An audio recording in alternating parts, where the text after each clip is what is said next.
Car Leonardo est un homme au cœur aussi grand que sa démesure. Il améliore le quotidien de petits orphelins, de gros prisonniers,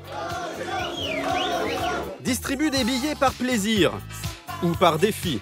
1 million à celui qui arrive en premier de l'autre côté. Es millonario, filántropo. Todo en su vida es excéntrico.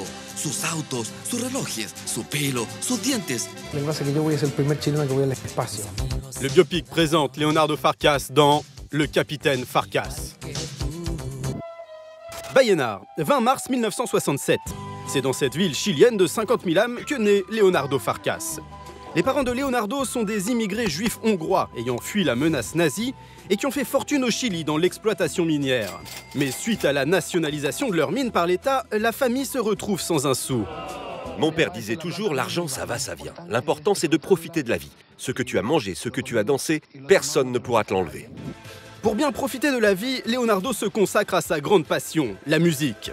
Avec un style certainement tendance au Chili cette année-là, il tente de séduire les foules.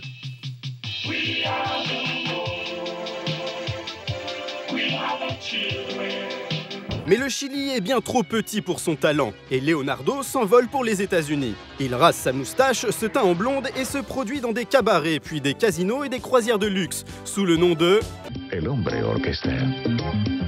Étonnamment, l'homme orchestre s'enrichit avec sa musique, puis décide de ranger ses synthés pour rentrer au pays et poursuivre le rêve de son père, fonder un empire minier. Il se retrouve très vite à la tête d'une entreprise qui exporte des millions de tonnes de fer chaque année. Leonardo n'est pas un chef d'entreprise classique. Il paye ses employés 50% de plus que le salaire minimum et améliore leurs conditions de travail. Il est par exemple le premier du pays à acheter à chaque mineur sa propre paire de bottes et de gants. Le pays se passionne alors pour ce dandy bling-bling aux dents beaucoup trop blanches et qui philosophe sur la richesse de l'homme. Votre patrimoine s'élève à combien?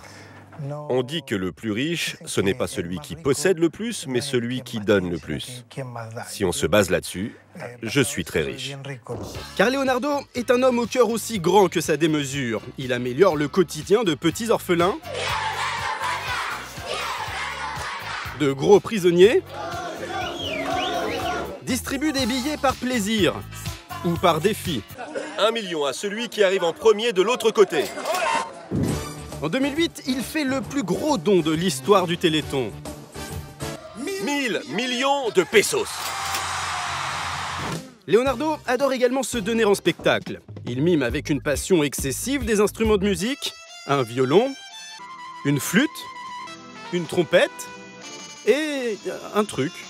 Il exhibe aussi sa belle chemise en métal, qui provoque des larcènes quand il s'approche du micro.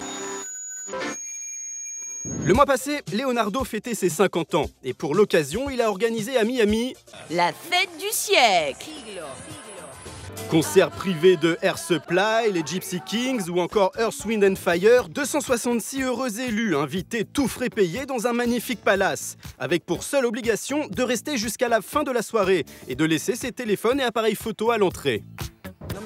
Je n'aime pas les téléphones portables et les photos. Je veux que les gens profitent de la fête. On ne verra donc jamais si cette soirée, estimée à plus de 600 000 €, a rempli ses promesses. Espérons juste que Leonardo s'est bien amusé.